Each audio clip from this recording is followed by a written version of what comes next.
Hello, and welcome to another Magic the Gathering video. My name is November Lima, and are you somebody that doesn't really know how to build a deck? I mean, you've put cards together, you've put some lands with it, thinking it would pop off, and it just doesn't. You don't know where to start. Maybe you have too big of a collection and you're intimidated. You don't know how to get it going. How do you build a strategy out of it? How do you get a set of cards that actually could compete or do something fun? To a lot of players, that is very daunting. It's very intimidating. And a lot of players choose to just copy decks from other players to get going. And again, there's nothing wrong with that. I have nothing against net decking. I net deck decks myself, especially if it's more competitive. I tend to run tournaments with decks that I have found other players being successful with. That is not what this is about. This is not for that discussion. This video is for you if you want to get started on building decks. I am going to cover, using the arena as a tool, how to build a deck. And really, the idea behind this video and what I hope your takeaways from this video is how to get started. How do you get started from your collection on either arena or paper or from scratch if you have wild cards to get a strategy going? I think if you have no Magic experience whatsoever, copying deck lists is a great way to get familiar with cards. So there's nothing wrong with copying decks. Once you start getting familiar with what certain cards do, building decks can be so much fun.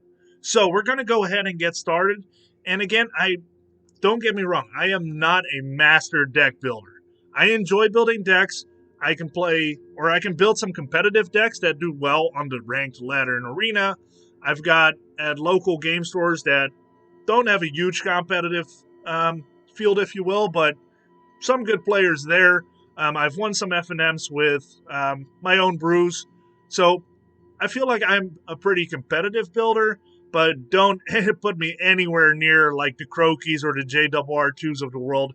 Those guys are on a completely different level, but I'm just going to teach you how to get started, curve, how to get some synergies going, what to kind of look for. Some of those things we're going to focus on. So let's just go ahead and dive in and get started. So Arena, again, has a lot of really neat ways to build decks, a lot of awesome tools, and I'm going to cover some of that. But if you're a paper player and you don't really want to build it on Arena, but you want to build paper, again, if you'll see behind me, I've got a lot of stuff here. I love paper. I haven't kept up with Standard that much anymore. I do have 2 Standard decks right now. I'll tell you how I built those because honestly, since last rotation, not last rotation, but the rotation before when Ixalan rotated out, I decided to not keep up with Standard because I just couldn't afford it. To stay competitive, typically you have to throw a lot of money at it. I didn't want to keep doing that, but I still have 2 decks that are actually somewhat competitive. So I'll tell you how I built those. That might help you as well from a paper standpoint. So let's go ahead and get started. If I'm on Arena, there's 2 things I want to do first. First, I select my format. And the reason I do this is because, except what you don't have in paper, what you have in Arena, is it instantly counts right here where it flashes. It counts the amount of cards you're putting in your deck, which is nice. Not super relevant because typically what you'll do is you'll put more cards in, you're going to end up cutting some. But it's nice to have that counter there. In paper, you'll find yourself counting a lot. Okay, where am I at now? What is my count now? So first thing I do, turn on what format's going to be for so I have that count there. Next thing I do, you don't have to, but I turn off suggest lands.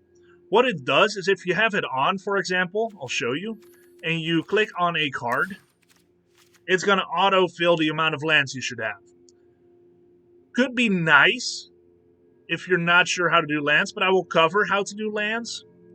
What I dislike about this is, A, it gives you crappy art.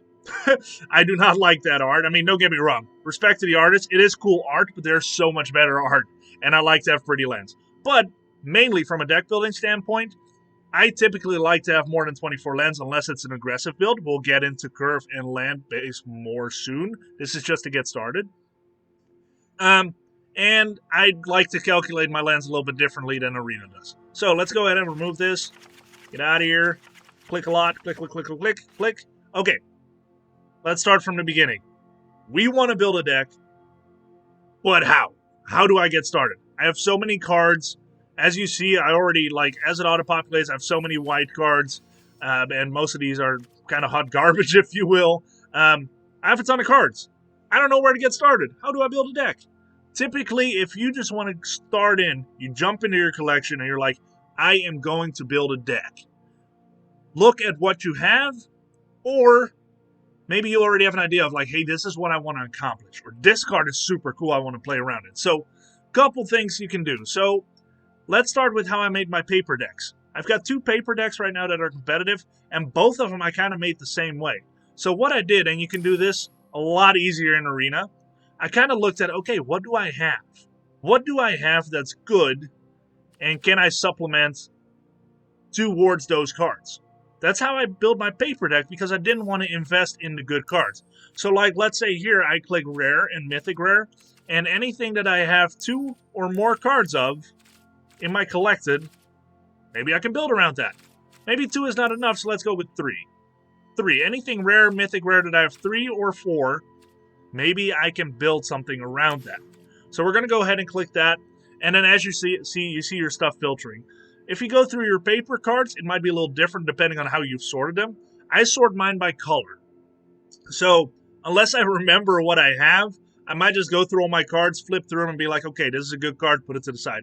Okay, this is a good card, put it to the side. And then kind of my piles start collecting. I'm like, okay, I have a lot of good cards here. Maybe this is what I build my deck around. You kind of almost approach it like if you have a sealed pool. The only difference is your sealed pool is a huge collection of cards, depending on what you have, of course. So let's do that here first. So let's say I look at all my white cards. There's some really good cards that jump out to me here. So I have 4 of Heliod. That's a really good mythic there. So let's filter down to mythics. Make it a little easier for an explanation standpoint. So if I look at my white cards, there's some life gain there. So I've got 4 Heliods. I got Elspeth. I got Mothra, which is a cool card. I've got Angel of Destiny, Baneslayer Angel. So some pretty cool white cards here that I could potentially want to build around. Look at blue. Got some blue mythics here that are pretty good. Looking at my black. I don't really see too much consistency among my black there. I have a lot of red mythics. So again, red could be a color that I might be looking at. My green mythics look pretty good. And same with some of my colored. Again, I see a lot of green here. So that's one way that you can get started. Now, typically, that is really if you just start fresh. That's typically how I do it in paper if I don't want to buy a lot. So in paper, the 2 decks that I currently have, one, I went through my cards and I remembered hey, I have 3, not Midnight Reapers. What's the guy? I have 3 of, I think it's this guy.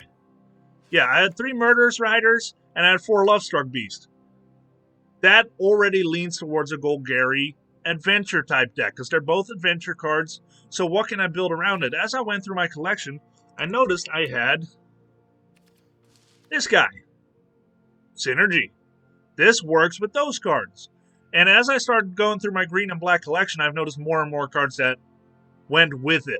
So I started putting those together. Again, I'm not going to go too much into how I put those together. I'll get into that later. This is purely just to decide where to start.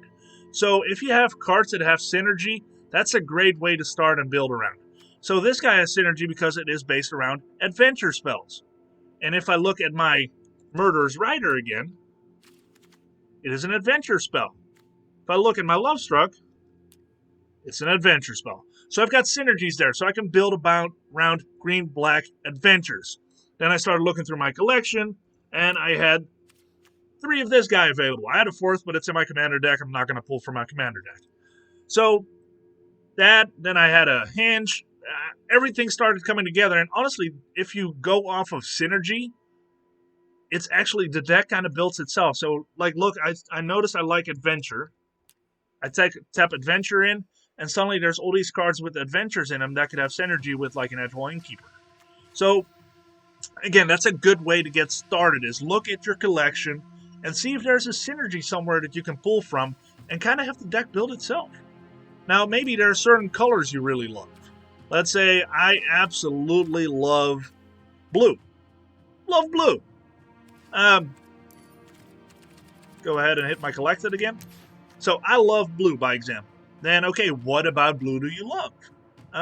Well, I like drawing cards, and I like milling people.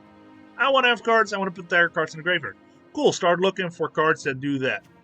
Ruin Crab here. Landfall. Whenever land enters the battlefield, each opponent mills 3 cards. Perfect. Probably goes into your deck. Maybe it's not just colors or it's a color combination. You're like, hey, I want to play green, red, and I just want to play creatures that hit my opponent in the face. Cool. Look at your collection, see what cards do that. Now, what I typically like to do, I get really excited about specific cards or mechanics.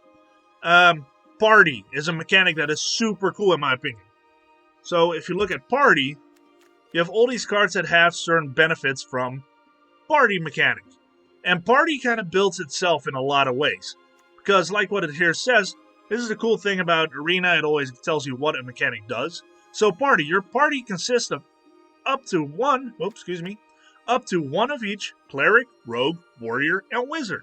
So basically, if you're going to build a party deck, you want to determine, okay, where's my party payoffs and what colors? And then fill those colors with those creature types that are good. So again, there's some synergy there.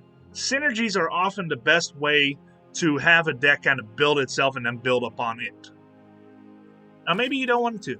The other thing that gets me more excited than mechanics or specific colors is a specific card. Sometimes I see a card come by and I'm just like, oh my gosh, that's cool. I want to build around it. It's the coolest thing ever. I'm just going to go ahead and start there. And let's build a deck with one of my favorite cards. And if you've seen some of my videos before, you might already know what this is going to be. So what I do here, I'm basically sorted by the colors that I know I'm going to mess with. So I'm going to go ahead and hit my black, my green, and regardless of what colors you select, always tap the colorless. You might have some cards there you want to include. So I'm going to have the colorless too. If you're wondering why are these being included, because they have those colors in it, so they get included. So let's go to my favorite card. Cheville, Bane of Monsters. I love Cheville. Cheville is so cool. So I've got 4 here. Cheville, Bane of Monsters for a black and a green. It's a legendary creature, human rogue. It's a stud. I mean, look at him. Then Death Touch 1/3 for 2. That's just great overall. Again, it's not a damage guy, but it's a blocker. Mono Red hates this guy. At the beginning of your upkeep, if your opponents control no permanents with bounty counters on them, put a bounty counter on target creature or planeswalker an opponent controls. Whenever a permanent an opponent controls with a bounty counter on it dies, you gain 3 life and draw a card. Why did I just read that? Why didn't I just go, Cheville, Bane of Monsters, you're dope. I'm going to pull my shirt off, put a jacket on, and just rock this thing in the deck. If you're going to build around a card, you have to understand the card. So this guy is really good, but a 1/3 with Death Touch for 2 is not enough. It has to gain more value. The way you do that is by putting bounty counters on creatures and destroying those creatures. So I'm going to go ahead and put 4 in my deck, because again, we're building around this guy. I'm going to go ahead and drag him over here, because he needs to be wrapping the art, not some cleric. That doesn't make sense. If you're building paper magic, obviously you can't do that. Now what you can do is decorate your deck box if you want. So like, I have my Golgari box here. So for the longest time I played nothing but Golgari, so this green box has like Golgari art on it. I like it.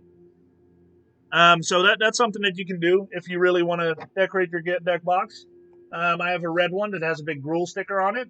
So this is like my Gruul deck. And I cut it out so that it can open up. Right? So that's something you can do. On Arena, you can just put your favorite card on the front. Not super relevant, but I wanted to show that regardless. Anyway, so we've got Cheville. Now, what's the next step? We want to be able to enable Cheville. Things need to die. So, if we know that this needs to destroy creatures, or creatures need to die, we're looking for destroy effects. So, one thing you can do is, you can also open your colors back up by just deselecting this stuff, because maybe we're going to pivot in a 3rd color. I don't know yet. Maybe. I don't want to stop myself yet. So, we got Cheville, opening it back up. Honestly, don't ask me what this advanced search term text comparisons mean because I have not looked at it. I just typically look for names or keywords. So, keywords for killing creatures is typically destroy. If you're going through your paper collection, again, you can sort by instance, sorceries, what do they do, however you want to go about it. In Arena, it's so much easier. I just type destroy because I want to destroy creatures. So anything that has a destroy effect on it now pops up. So now I want to look at what my options are. Let's see. I don't know if I necessarily want to go into white yet. Shatter the Sky doesn't seem good because I want to keep Shovel on the board. I don't want to board wipe because I can only put one bounty counter on a creature at one time because Shovel is a legendary. So right now in white, I don't see much removal that I truly care about too much. Bloodchief's Thirst. So this is a good removal spell because it's only 1 mana. And I can kick it for 3 more. Honestly, I love this card. I'm going to put 3 in. Why not 4? It is a little limited. I don't necessarily want a murder for 4 mana, basically. So I'm going to put a little less. I can always cut more later. So what I like to do, I typically put a little bit more in than I might keep at the end, and then I can always trim it down later. So I'm going to put in 3 now. I might cut it down to 2 later, depending on what else I have. I'm not interested in this. This is more for sacrifice. So let's say, again, this is a destruction spell. But you don't want to find yourself just putting any destroy spell in. It has to have synergy with Shovel. This spell has flash as long as you control a permanent with flash. I currently do not have flash creatures yet. I probably won't. If I do, it's more of a coincidence than anything else. But Shovel is not a flash creature. And as an additional cost to cast this spell, sacrifice a creature to destroy target creature. I don't want to sacrifice anything. Again, I'm not a sacrifice deck, so I'm going to skip this one. What is it? Destroy target creature with power 2 or less. Again, we have Bloodchief's Thirst, which is way better, so we're not going to mess with it, even though this art... Wow, look at that. That's dope. Easy Prey. Destroy target creature, convert mana cost 2 or less, and you can cycle it for 2. This you could consider. It's a dope card, but there's other options, so I'm going to skip it for now. Eliminate. Destroy target creature or planeswalker with convert mana cost 3 or less. This is actually pretty good. I love Eliminate. A lot of creatures that are powerful, mana cost 3 or less. I'm going to go ahead and put 2 in. Why not 4? Because I still feel like there's some better options out there. Feed the Swarm. Destroy target creature or enchantment opponent controls. You lose life equal to that permanent's converted mana cost. I was really struggling with that word. I apologize. This is actually really good. For 2 mana, I can destroy a creature or an enchantment, and I lose life equal to that permanent's converted mana cost. Which might not be bad. If I have a bounty counter on it, I will gain 3 life from it. So I'm going to include 1. Little niche, don't want too many of them. If you ever find something with, like, things that might hurt you in effect, always be careful how many you put in. You don't want to put yourself in a situation where you need a removal spell or you die, and then you draw something that's going to kill you anyway. Heartless Act. Heartless Act is a fantastic removal spell. But does not work with Shovel Bane of Monsters. Why not, you say? Heartless Act, choose 1. Destroy target creatures with no counters on it. The creature I want to destroy has a bounty counter. It doesn't work. Remove up to 3 counters from target creature. So you can remove counters from a creature, but you will also remove the bounty counter if it has one. Unless, for some miraculous coincidence, your opponent plays a 3/3 Stonecoil Serpent, then you put a bounty counter on it, you remove the 3 counters from it to where it's a 0/0, and then it dies with the bounty counter on it. That's probably not going to happen very often, so I am going to skip Heartless Act. Destroy target creature 3 or less, not interested. Elspeth's Nightmare is pretty interesting, but for 3 mana, doing something that a Bloodchief's Thirst can do too, with the potential of looking at my opponent's hand and exiling their graveyard, I don't know if that's really the payoff I'm looking for. To me, this would be more of a sideboard card, which right now we're not messing with the sideboard yet. Hooded Blightfang, Death Touch. Whenever a creature you control with Death Touch attacks, each opponent loses 1 life and you gain 1 life. Whenever a creature you control with Death Touch deals damage to a Planeswalker, destroy that Planeswalker. So this is actually really interesting. Here I can decide whether or not I want a synergy deck. So I got Hooded Blightfang, which, has something going for creatures with Death Touch. Shovel has Death Touch. Do I want a deck with a bunch of Death Touch creatures? So, Again, that just kind of depends. Do I want Cheville to support Blightfang? Or do I really want just more of a mid-range grindy deck that has Cheville as a engine for it to draw cards, gain me life? I think in that regard, it is better if I skip the Death Touch strategy. So I'm not going to include Blightfang. Inscription of Ruin is actually a really interesting card that can do a lot of different things, including destroying a creature. I'm going to include one. Due to the kicker cost of this and it potentially being a 7-mana spell, I don't see including more of these unless you truly run a control deck with some ramp potential. Murder's hot garbage unless you're in a limited format. However, Murder's Rider is incredibly interesting. This is a creature and a murder spell that does cost me 2 life, but as long as I get the block or attack once with this guy, I get the life back. So I am going to go ahead and include 3 of them. Maybe even 4. Let's do 4 to start with. Mythos of Nethroi. Destroy target non-link permanent if it's a creature, or if green and white was spent to cast a spell. So with green and white spent to cast this, you can destroy anything, or just a creature if it's just black and 2. That's actually really good, and it might even make me want to play a little bit of white, so I can enable that. So I'm going to go ahead and just jam all 4 in it and see what happens. Honestly, at this point, I have a lot of good removal spells, and I don't really want to go higher in my mana cost, because from here, I'm going to go into the 4s, and I don't really want to spend 4 mana. However, I do have this Hagra Mauling here. We'll get to this later. I am not going to include it yet, because there's a way that I prefer to do it, and I will show you here in a little bit. So, we got our removal spells, so we got 3, 4, 5, 6, 7, and then 8 more. We got 15 removal spells. That's a lot. But, again, we're going to keep building, and later we can trim it down. So now we know that, okay, we have green, black, potential of white, and kind of the mid-range grindy strategy is what we're going for. So now I'm going to include those colors. Again, I don't know if I'm going white yet, but I'm going to include it for the time being. And now I want to look for some value. So what are some of the really good cards I have in those colors? So I'm going to sort it by the rares and the mythic rares and see what I have, just so I have a better idea of, hey, the thing is, with a more grindy mid-range deck, instead of going full-on synergy, you can just kind of try to throw some value in it. What I've been hearing a lot is a lot of mid-range decks are just being called piles. Piles of cards that are just really good. And honestly, that's not a bad strategy to have. So let's see what we have here. There's nothing here in white that I find too interesting yet.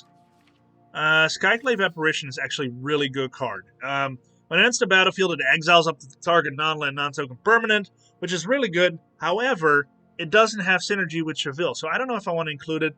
Plus, if I'm black-green pivoting into white, I don't know if I want to really devote 2 white mana to this creature. So right now, I'm going to skip it. This one is pretty interesting if I want to go a little bit more aggressive. It's 4 mana, which is not a lot, and it only costs me 1 white mana. And anytime a land drops, I get to put a creature on the field or boost all my stuff. Now, I don't know if I'm going to have enough creatures for it, so for now I'm going to skip it. I am remembering it, and I might put it in at a later time. Now, this I find interesting, though. Even though it has 2 white mana, it would be a lot of value, because if somebody kills my Cheville, it'll come back as a flyer. If somebody kills my Murder's Rider, it'll come back as a flyer, etc., etc. Actually, Murder's Rider doesn't die, it goes to the bottom of your library, I think. I don't know how that works. We'll find out, I guess. Anyway, this is actually really interesting. Because I have creatures that I want to gain value with, being able to bring those back could potentially be really good. So I'm going to go ahead and jam all 4 for now, and I might change that later. Baneslayer, again, I have the double white here, so maybe I do pivot more into double white. So, Baneslayer, flying first strike lifelink for a 5/5 is actually pretty solid. I really like this card. It's going to be able to destroy creatures in combat with its first strike, being a 5/5, gaining me some life, which offsets the life loss of this guy and potentially of this guy. Could be really good. Since it's a 5/5, I'm going to be more cautious in how many I jam, so I'm only putting 2 in. And let's see, Elspeth Conquers Death is also a good spell. So again, right now, all I'm doing is just going through the value cards. There's a couple different ways you can go about it. You can look and see like, okay, these are all the good creatures I have. These are all the good sorceries I have. I prefer, if I'm building just a mid-range pile, to just go through and see what all my good cards are and what could feed into kind of the plan I have for the deck. And right now, the plan I have for the deck is to destroy things, gain value from Cheville, and just put good things in my deck that I can draw into with Cheville. And as long as I postpone the game long enough, my value creatures will take over, my value spells. Elspeth Conquers Death is really interesting to me here. It's a super powerful card, don't get me wrong. In any white deck, it makes sense to play this unless you play an aggressive deck. If you play a deck where 5 mana is not a big deal, Elspeth Conquers Death is good. I don't like exiling my opponent's cards because exiling doesn't give me a boost with Cheville. However, what I do like about this is that it can bring something back from the graveyard from me. So that could be another Mothra, it could be the Cheville, it could be the Baneslayer Angel. So I'm going to go ahead and put 1 in. That's about all I want to do for now. So let's keep going. Is there anything else in white that I like here? I don't really think so. So let's go ahead and see what we have in black. This is a rogue creature that does things for rogues. Cheville is a rogue, but again, that's not the strategy I'm looking for. This one is interesting to me. Blacklands Paragon. It has flash, and when it enters the battlefield, target knight gains death touch and lifelink until end of turn. 9 out of 10 times how you'll use this is you'll flash this in when your opponent attacks, and you'll block with it, killing their creature and gaining 3 life. If my opponent has a bounty counter on their creature that attacks, this could take it out. So I really like this, plus it gains me some life. It's great against aggro. I'm going to go ahead and jam several in. Null Priest of Oblivion. Menace, lifelink 2-1. What I really like about this guy is it enters the battlefield. If it was kicked, return target creature card from your graveyard to the battlefield. Again, this can bring something back from the graveyard for me, which is really interesting in case I lose my Cheville. Cheville is often a target because once it starts getting value, it's an issue. I'm going to go ahead and put 2 in for now. Other than that, there's some aggression there that I'm not interested in. As I go through, I look at all my cards again. So some of these are just built on aggression, which again, I'm not an aggro deck. This is more if you're losing a lot of your creatures. I don't plan to have a lot of my creatures die. So what we have here is Nighthawk Scavenger. This one is interesting to me too. It has Death Touch, which is interesting. It's a flyer with lifelink. Its power is equal to 1 plus the number of card types among cards in your opponent's graveyard. I'm going to be killing their stuff. So I'm going to be killing their creatures, and I potentially might be destroying some of their permanents with Mythos of Nethroi. So their graveyard's going to fill up with things. So this is going to gain value. Plus it's Death Touch, so it's a great blocker. So I'm going to go ahead and put 3 in. I don't want to put much more in because, again, the double black, anything with double mana, I want to be cautious how many I put in. So I might still trim some of these down. As you can see, my card count is going up pretty significantly. I'm not too worried about that yet because I'm going to trim it down. So let's see what else we got here. A lot of spells. Creatures of creature type of your choice get -3/-3 until end of turn. This is actually interesting. You could mainboard this. So where you typically see this in like sideboards in Historic, because there's a lot of tribal decks. So if you're playing against elves, goblins, or actually in standard now rogues, being able to give all their stuff -3/-3 is great. So you might put this in a sideboard card for that. However, it's still a 3-mana removal spell if your opponent has 1 or 2 creatures of the same type. It already gains more value than just killing 1 creature. Reason I'm not going to include this is because, again, it could potentially just be a dead spell in your hand. So I'm not going to include it right now, but it is worth considering. And honestly, if I'd be building a sideboard for this deck, this would probably be an inclusion due to all the rogue matchups. Now, due to the rogue matchups, it would kill my Cheville, but it might be worth it if I'm behind far enough. And even if Cheville dies in the same turn as my opponent's creature, I'll still get the bounty of the bounty counter, at least at one time. And I'm starting to build a lot of stuff that could bring my stuff back. Carefactor Spiteful is actually interesting. Other creatures get -1/-1. That would severely impact how aggressive my creatures are. It would negate my Blacklands Paragon and my Null Priest of Oblivion. So if I play this, I would take those out, because it'll instantly kill them. But it could be interesting against like a lot of small creature decks, because then it'll constantly kill those creatures with Carefactor. So this might be a good sideboard card also, if you expect a lot of small creature matchups. Other than that, Rankle could be good, because Rankle will help, not exile, but sacrifice an opponent's creature. So if they have 1 creature on the board, Rankle could kill it. So I'm going to go ahead and include 2 of those. It is a legendary again, so I'm going to be more cautious in how many I include. Clackbait Stroll puts a bunch of goats out. I'm not too interested in that right now. Other than that, one consideration could be Massacre Worm. When it ends the battlefield, creature your opponent control get -2/-2. When a creature an opponent controls dies, that player loses 2 life. So again, there's value there. So yeah, Massacre Worm could actually gain a lot of value from Cheville as well. So I'm going to go ahead and just jam all 3 for now. And let's see what else we got. These are not that interesting. This one could be interesting. So it's a 7/7 flying trample. Whenever it deals combat damage to a player, that player sacrifices a creature. I don't like to spend 7 mana on a creature that doesn't do that much. I don't think this one is really worth the mana cost, so I'm going to skip it. Erebus Intervention. I actually really like this card. I don't think it gets nearly enough play. Target creature gets -X/-X until end of turn and you gain X life. Or you can exile up to twice X target card from graveyards. I love this card for 2 reasons. Both of the ones that are an option. It's a kill spell, and it can kill things that would otherwise have indestructible due to the -X/-X effect, which is relevant. And you can exile creatures from a graveyard instead if they have like a Kroxa or other escape creatures. If they gain value from a graveyard, you can exile this way. You could also use it on yourself if you're going against like a rogue deck. So I really like this one. I'm going to go ahead and put 2 in. Now we got the green cards. Gilded Goose is interesting because it can help us get into the game a little further. So it helps ramp, and it creates food tokens which gain us life. So I could go in and see that.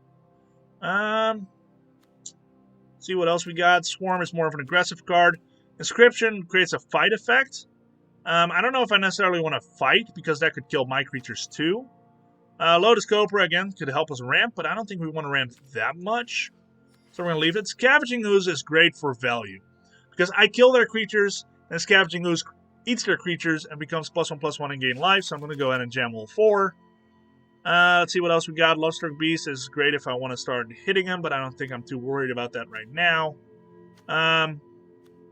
This is good because it can take out artifacts and enchantments, and there are some creatures that are enchantments. So I'm actually thinking of including some of these. Let's go ahead and do 3 for now. And let's use the pretty art. There we go. And then I have to go a little bit back. I apologize. Let's just hurry over there. Okay. Sorry about that. We're good. Let's include a 4th. I can always cut it later. What else we got? Questing Beast is actually really good too. Vigilance, Death Touch, Haste. It's a Death Toucher. And at one point they're going to have to deal with this, whether it's through blocks or anything like that. I feel like I'll get value out of this. I'm going to go ahead and put 3 in. And then we got Wicked Wolf. Wicked Wolf ends the battlefield. It fights up to 1 target creature you don't control. That's a fight effect that it does when it enters the battlefield, and it can get indestructible with food. Interesting. We also put Gilded Goose in to help us ramp. Wicked Wolf fights something, which is great for Cheville. So now we have a choice to make. So again, we have a lot of cards in our pile. We can always remove that later. I feel like what we're doing, it doesn't really make sense to include our white cards anymore. We have a lot of strong black cards. We're starting to get into a lot of green cards, and both of those have double mana cost in them. Double black, double green. If you start pivoting into double white mana cost, that gives you 3 colors to support, with all 3 having double mana cost in them. That makes it very, very difficult to support, and you're going to find yourself missing the colors you need, even if you have a strong land base. That is just hard to support. So what I'm going to go ahead and do, I'm going to, for now, include the Wicked Wolves because the Goose helps it. I'm going to take out all my white cards. Now I'm keeping Mythos because I might still play some white lands to help enable this. That is something you can do. So, now that I have the Wicked Wolves, I have a lot of 4 mana. So again, I'm probably going to trim something there, but right now, I'm just putting value in my deck, and I'm going to trim later. So what else do we got? Ashaya, this is great for ramp, not good for what we want to do. Elder Gargaroth. So this is one of those cards that, if you can support it, you should almost always play it, in my opinion. So again, this doesn't kill anything unless, obviously, it gets blocked by a 6/6. I mean, a 6/6 is a big dude, but it's just a lot of value. So it attacks or blocks. You create either a creature, either you gain 3 life, or you draw a card. I actually have a lot of life gain in my deck right now. I really do. So honestly, the only way I would use this is to probably draw cards or put creatures on the board. Either way, I really enjoy it. So I'm going to go ahead and put 3 in. Might cut 1 later. Maybe even all 3. I don't know yet. At this point, I'm putting a lot of creatures in the deck. There are some humans, so I'm not interested in that. Vivien is great, though, because I can look at the top of my library and I can start casting creatures from there. So let's go ahead and include 2 from there. And then anything else. If this was cast, you create food tokens, which helps your Wicked Wolf. And you can also sacrifice foods to bring this back. So this could be interesting. Let's go ahead and put it in. Kogla, again, fight effect. 7/6 with a fight effect, and I can put a human in my hand to give it indestructible. I do have humans, not very many, but I have the Blacklands Paragon, and I have the Cheville, and I could put those back in my hand to give Kogla indestructible, so that's relevant. Let's go ahead and put 2 in. And other than that, I mean, this is fight effect, but again, that's going into 7 mana. That makes it pretty hard. So let's see what else value we have. The Great Hench is great value. Again, it gives all my stuff +1/+1, and I draw cards, so I get to those removal spells faster. I'm going to go ahead and put 2 in. Primal Might creates a fight effect and boosts one of my creatures. That's interesting, so let's just go ahead and put 1 in. I don't want to do too many because, again, the fight effects are really for the bigger creatures, and I don't know if I want to really have more of my creatures fighting than the big creatures. So I'm scrolling over to the green-black cards. We got Cheville, which is good. Fiend Artisan is more if I'm filling my graveyard, which I won't be. Gregmoss Skyclave ends the battlefield with 3 counters on it. When it dies, you basically create another 3/3, but this is more for a creature if you have a lot of counter-heavy creatures. Nissa doesn't really do much for us in this deck.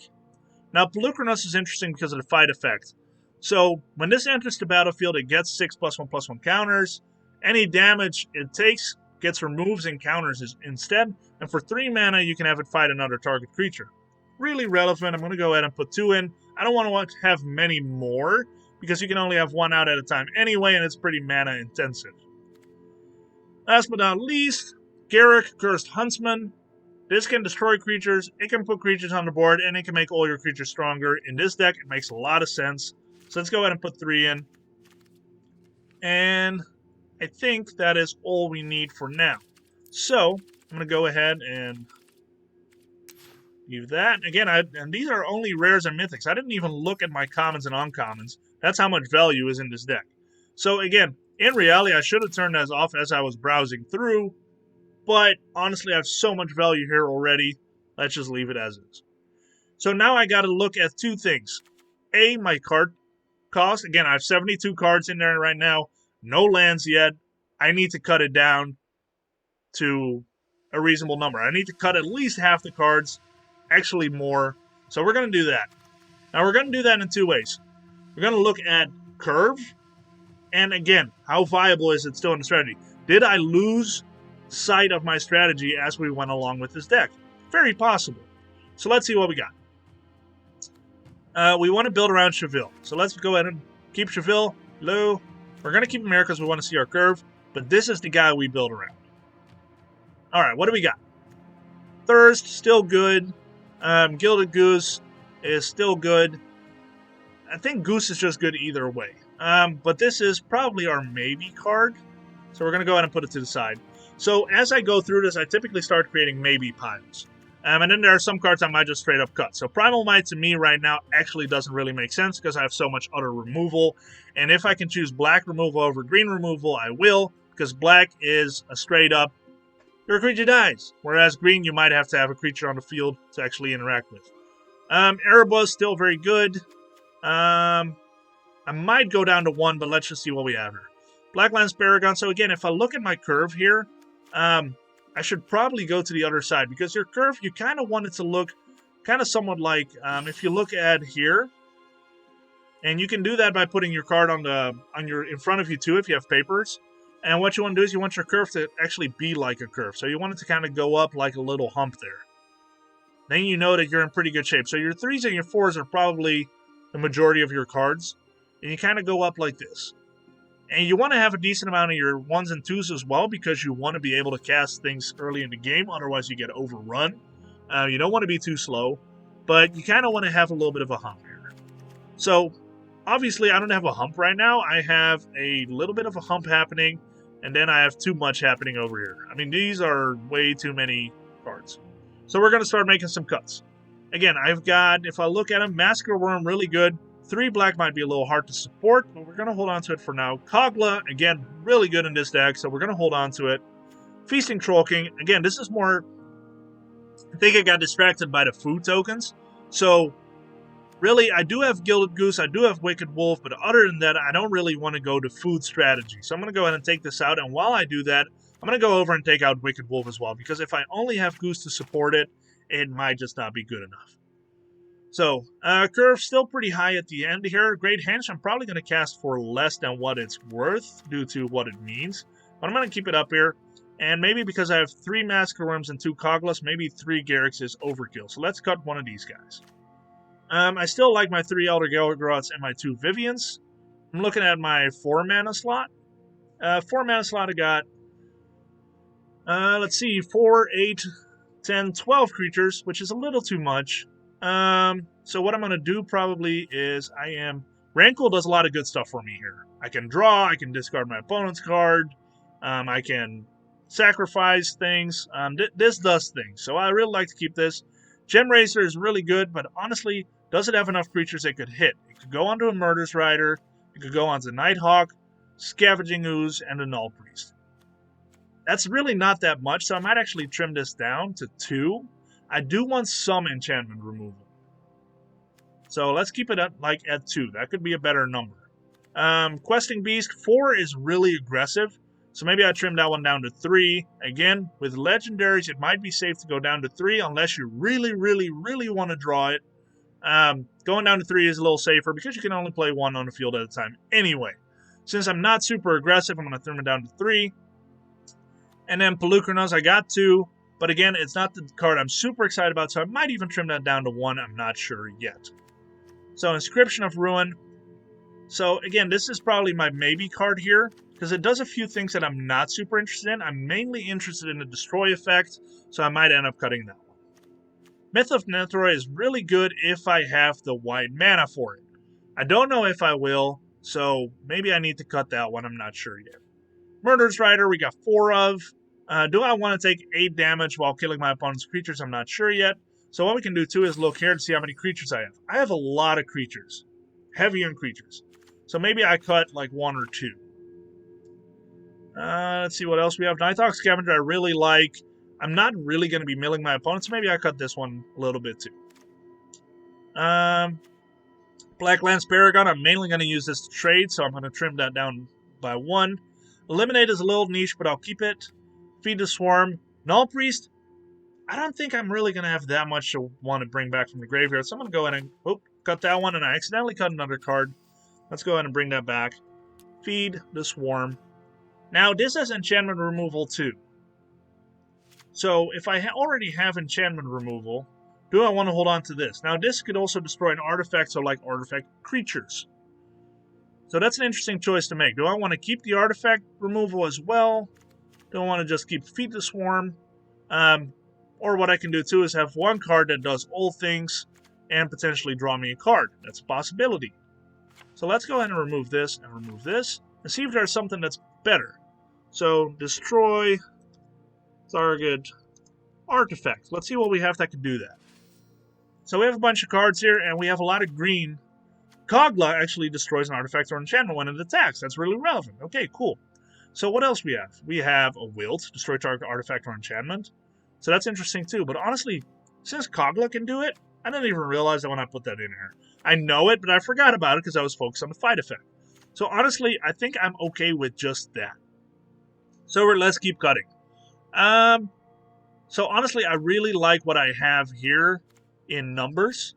I'm actually going to go ahead and cut one here and cut one here because I already have a lot of removal spells. So up to removal, I have 2, 3, 4, 5, 6, 7, 8, 12, 13, 14, and then the potential of some of these guys as well. That's a lot of removal. I'm going to go ahead and cut these because I don't think I want to ramp that much. I'm good at stabilizing the game early on, and my curve is starting to look more like a hump. So I'm still heavy on the high end here. So what I want to do is cut a little bit more here. I've already identified I really like Kogla.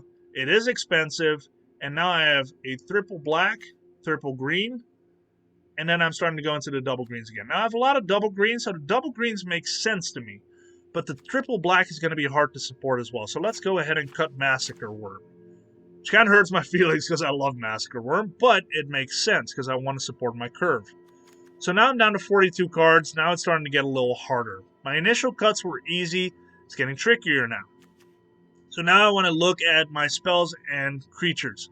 So if I'm doing this on paper magic, what I'll do is I'll put all my creatures on one side and all my spells on the other side, like my sorceries, instant enchantments, because I want to have a balance.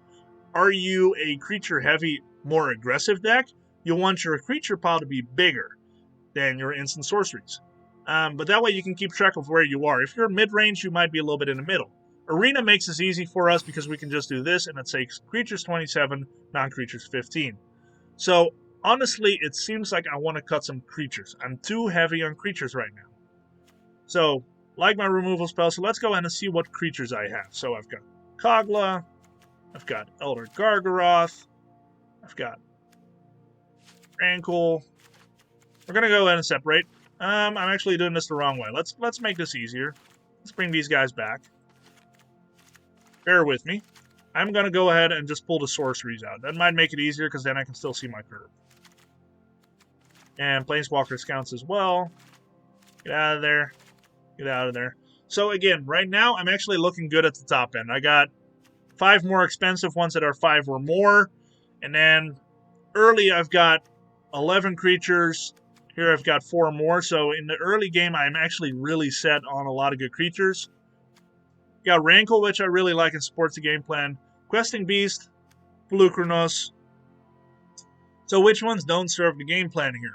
I do have some Planeswalkers to also give me creatures. So maybe if I look at all of these, the ones that support my game plan the least would probably be the Blacklands Paragon. Because again, it trades. But it can trade with anything. So for 2 mana and gaining 3 life, that's actually still pretty good. Let's not touch that one. What else do I have? Questing Beast could potentially trade, but I can't have any creature's power 2 or less block it. I want people to block this creature so they die. So maybe Questing Beast isn't what I need in this deck. It's unfortunate, it's a great card, but it has to go. Elder Gargaroth also doesn't really do what I need it to do. So I'm going to go ahead and cut 1 just to see where that puts me. That puts me at 38 cards, and in total, 23 creatures, 15 non-creatures. So right now I'm getting to the point where I can kind of pick and choose what I want to remove.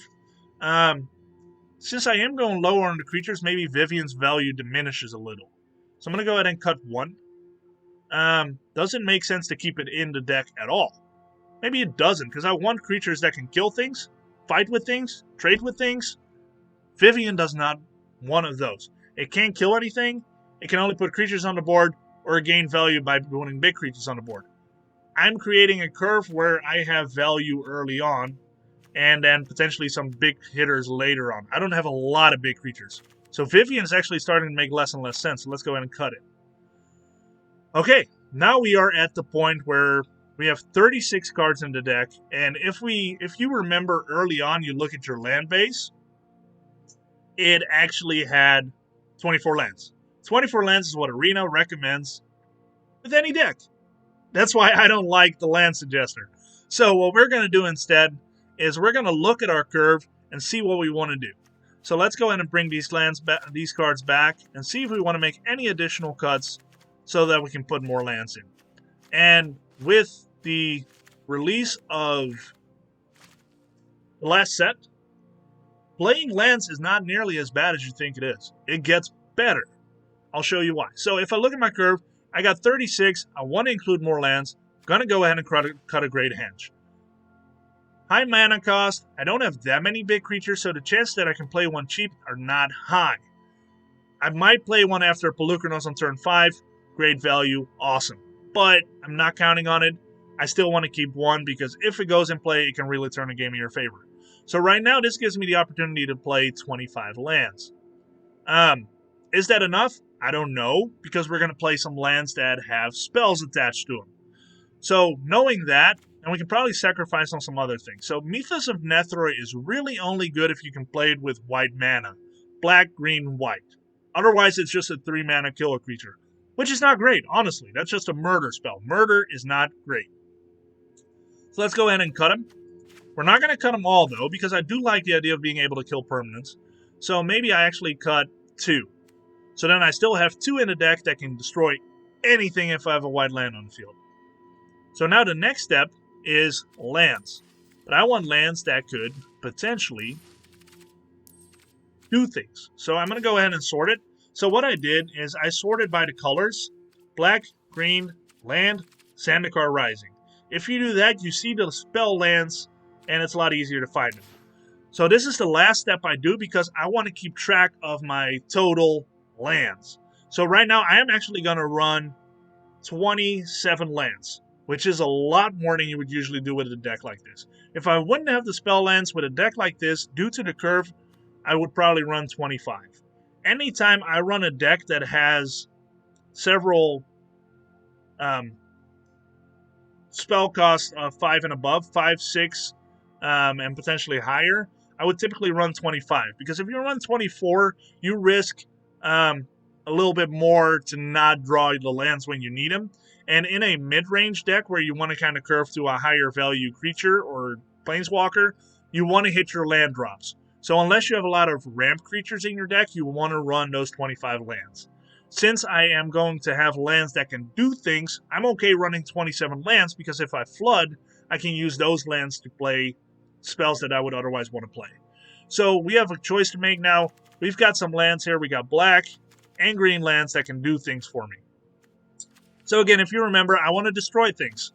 We came across this one earlier, Hagra Mauling. It costs 1 less if the opponent controls no basic lands, but even if my opponent controls basic lands, this is really good because I can play it as a land, or it's a really expensive destroy target creature, which I'm okay with because I could also play this as a land. So having that flexibility, I'm okay spending a little bit more mana to destroy target creature if I don't need it as a land.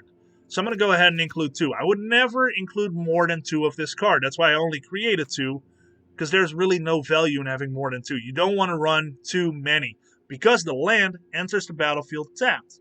That slows you down. You want to curve out. You want to play your lands, play your spells. Spell, land. Land, spell. In that order. So don't have too many tapped lands, so be careful with that. Another spell here that could be interesting is Akadem's Awakening, because you can return creatures from your graveyard equal to mana cost X or less. This actually is very easy to enable, and the land can actually come in untapped if you pay 3 life.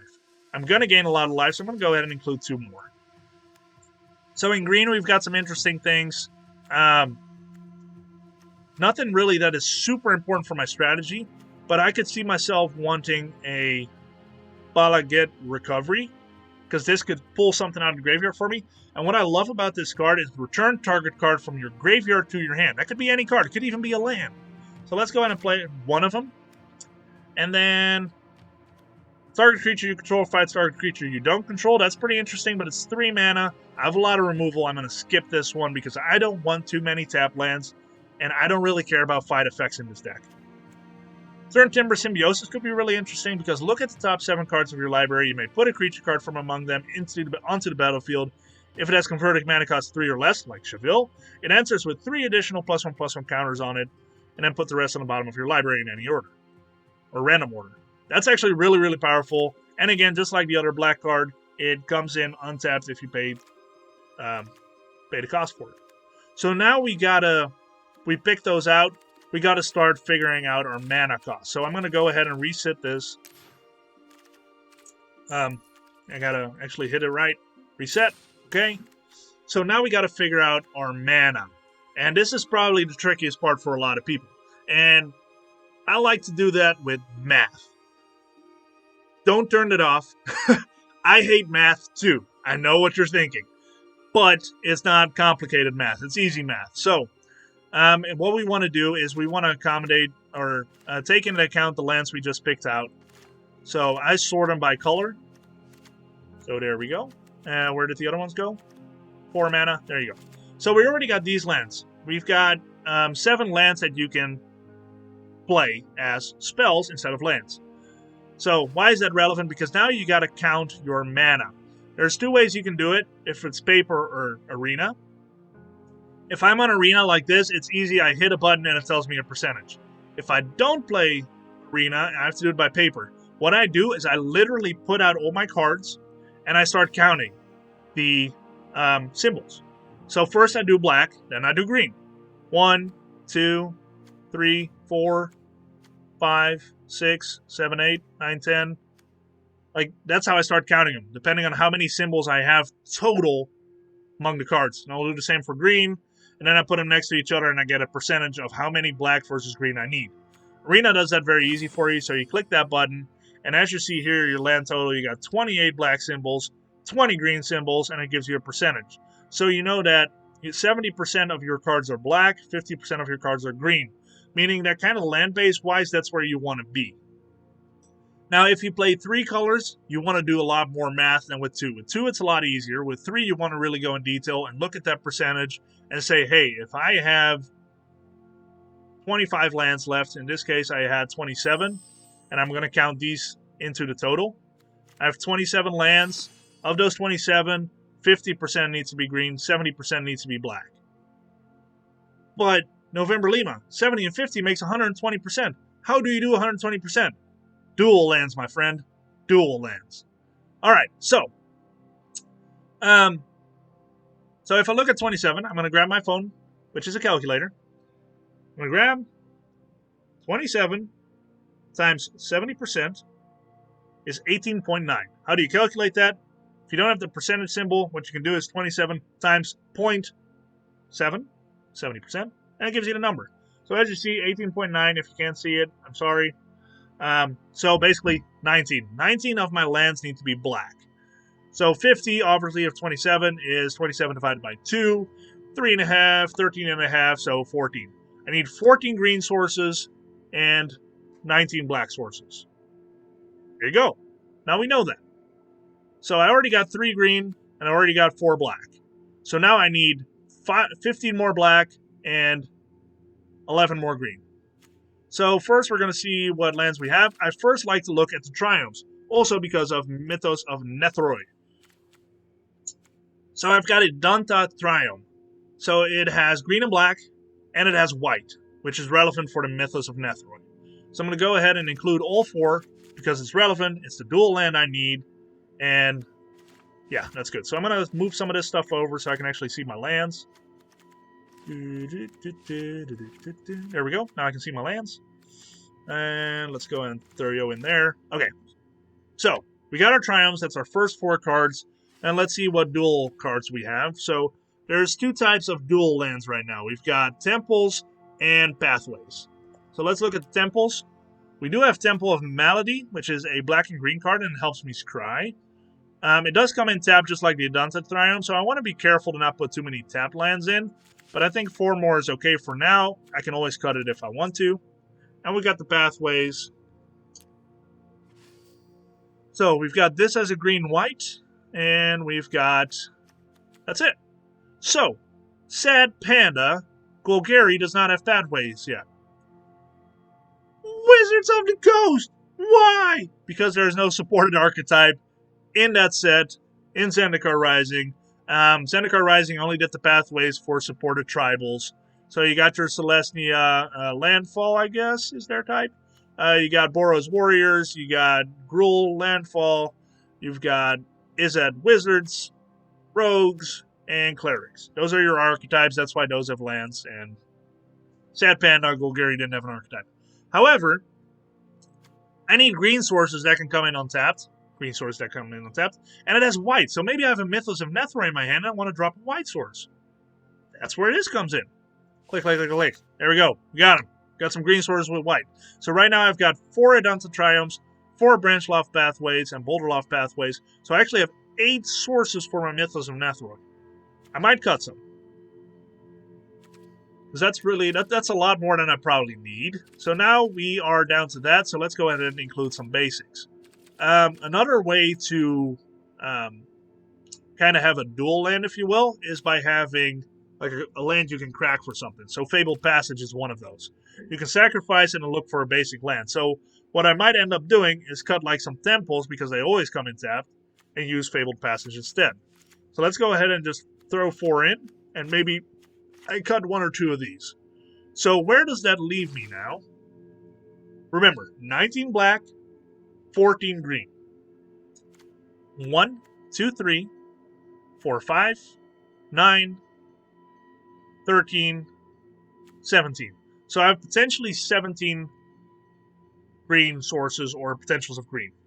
And that's without putting any basics in. So in reality, 1, 2, 3, 4, 5, 9, 13. I could probably cut some Fabled Passage, and I'm going to go ahead and cut 2 of these. Because again, I don't need that many white sources. That still gives me 1, 2, and 6 white sources, potentially for the Mythos of Nethroi. So that's good enough in my opinion. Let's not mess with it any further. That still gives me, let's go ahead and count again. Again, like I said, you're going to do a lot of counting and math when you put lands in. 3, 4, 5, 6, 7, 11, 14.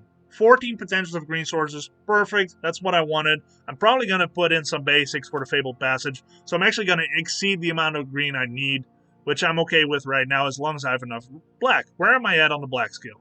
Hogger Mauling and Agadeem's Awakening count for 4, 5, 6, 10, 13. So I need more black.